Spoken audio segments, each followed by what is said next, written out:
In this series of videos, I'm going to look at question 1613 and analyze the question first of all to see how we get the information from the scenario that we use in answering the question to prepare the consolidation worksheet entries.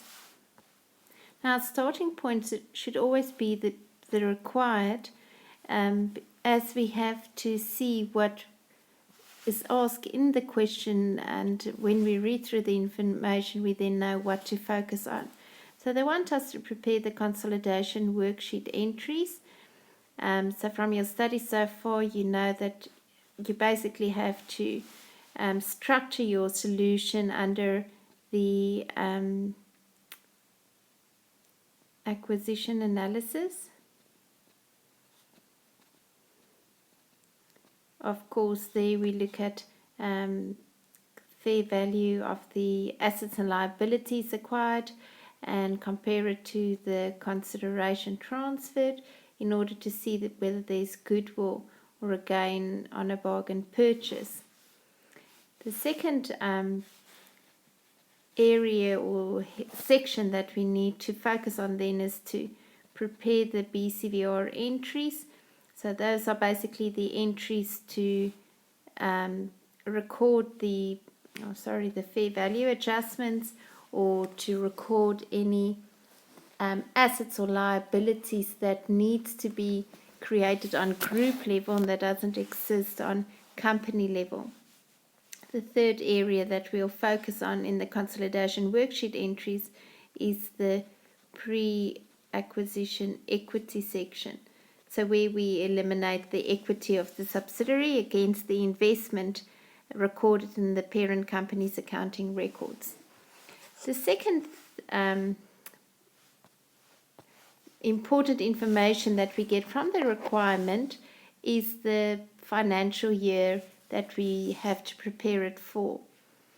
Now that is important in terms of the acquisition date because it tells us which period we are busy with and whether any adjustments need to be made between acquisition date and before the current financial year. So we see in the question that the acquisition was made on the 1st of July 2014. So it means that we effectively only cover a 6-month period since acquisition of the subsidiary until preparing the consolidated financial statements. Now, the mere fact that we deal with a period less than a year immediately I would start to think of whether it has an effect on depreciation or any other time adjustment that needs to be made in calculations. So keep that in mind when reading through the rest of the information. So let's quickly look at the rest of the information. They tell us that Delphinus acquired all the share capital of Telescopium. At that stage, Telescopium's equity consisted of 100,000 ordinary shares issued at $1, paid to 75 cents, so it's not fully paid up. A general reserve and retained earnings. Now, this is important, first of all, for our acquisition analysis, and secondly, for our acquisition equity adjustment. Okay, all identifiable assets and liabilities were recorded at fair value except inventory and machinery. Now, first of all, remember in our acquisition analysis, we only work with the identifiable assets and liabilities. Okay, inventory, there's a difference of $5,000 in terms of or between the fair value and the carrying amount of the inventory. So we expect to possibly see a BCVR entry for that.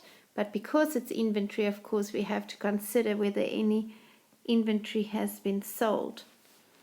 Second, we have to make an adjustment for machinery.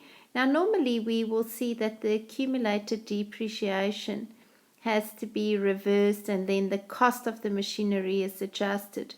But in this question, they only gave us the net figure. So we're going to make this $15,000 fair value adjustment on a net line basis. And there it is. The machinery has a further 5-year life. So because it's a 6-month period, when we do our depreciation calculation, we have to only record half of the depreciation. Okay, the inventory on hand on the acquisition date, 90% was sold by the end of the financial year. So that means in terms of this inventory, this $5,000 fair value adjustment, 90% of that has been sold in the current year and 10% is still on hand. So we're actually going to see 2 adjustments with regards to the inventory.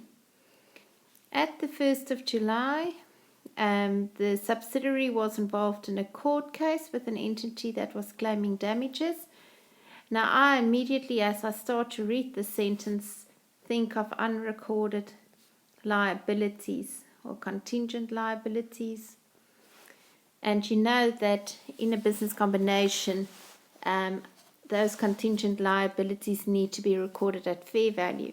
So the subsidiary has not raised the liability, so in their accounting records, the liability has a value of 0, but the parent company measures it to have a fair value of 5,000. So on acquisition, they would record it at fair value of 5,000. However, by the end of the year, the expectation of winning the court case has improved and the fair value was now considered to be 1,000. So we would see an adjustment at the end of the year to the $1,000, basically almost a devaluation of the liability. Now let's clean this up a bit.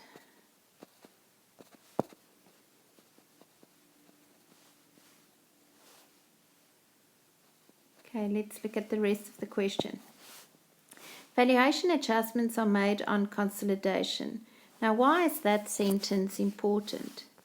The reason being that if the question stated that the valuation adjustments were made in the accounting records of the subsidiary, it means that these assets would be included at fair value in the subsidiary's accounts and no BCVR adjustment would be needed.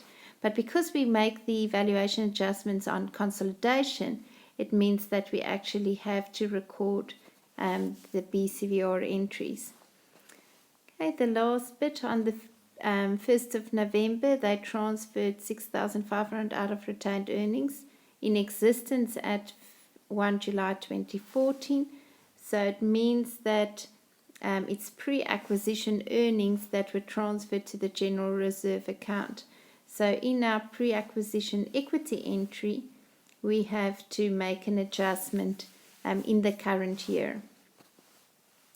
Lastly, we look at the consideration transferred. So on the 1st of July, the subsidiary made a call of 25 cents per share. So now the shares will be fully paid up. All the money was received by 20 December. And at the end of the financial year, the parent company showed their investment in subsidiary to be valued at 147,250. Now we need to know what the consideration transferred was on the 1st of July, and to get to that we take the end of year balance, subtract the call which happens between acquisition date and the financial year end, and that would bring us to the consideration transferred. Now, in the next video clips, we'll take this information and now actually include it in journal entries and adjustments in the consolidation worksheet.